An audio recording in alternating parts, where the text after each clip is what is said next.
need to spend a whole month talking about back control, but just basic idea. Okay, if you're on somebody's back, you gotta have opposite corners. This arm, this leg, or vice versa.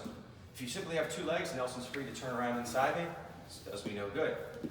If you hold him around the body and you don't have a gi, like a jacket to hold on to, he can rotate around inside me.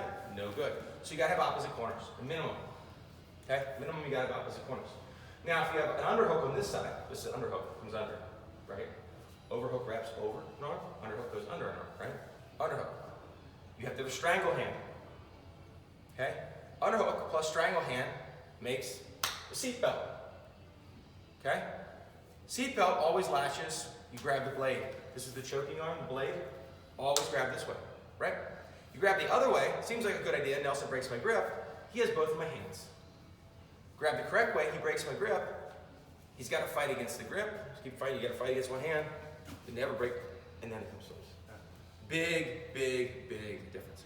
Okay, so once I go to strangle Nelson, right? So I'm here. If my hand can get to his shoulder, that's a win. If he can get to here, retreat. Shoulder, go. No shoulder, stop. Okay? Shoulder. Once I get to his shoulder, I'm going to grab him as deep as I can. Okay?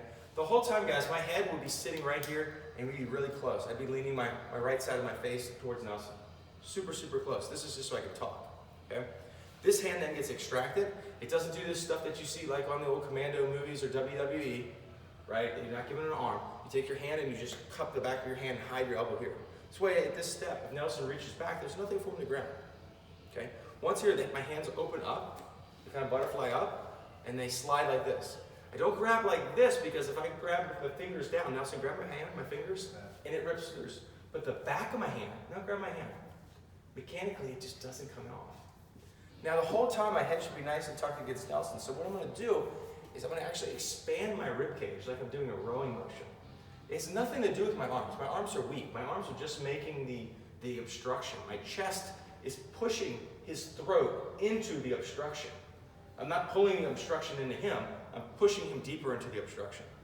So here, collapse, and I expand, and there's an instant tap if I do that correctly. Because again, it's my thoracic spine that's going into extension, right? Big muscles here.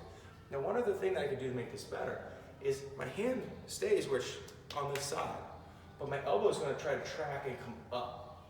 See how there's like this ripping action, this slicing, it's almost like this, like this cutting action. This cutting action by itself makes a really strong trigger. I probably can even choke here without see, I don't even have my head in play, but it's just that cutting action adds a lot of pressure. So if I come here, set my grip right, use my head and the cutting action and my spine, it's instant choke, right?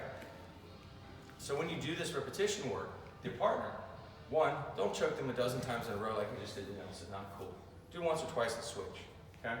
In general, when you do repetition work, I do about 3 reps and then I switch with my partner.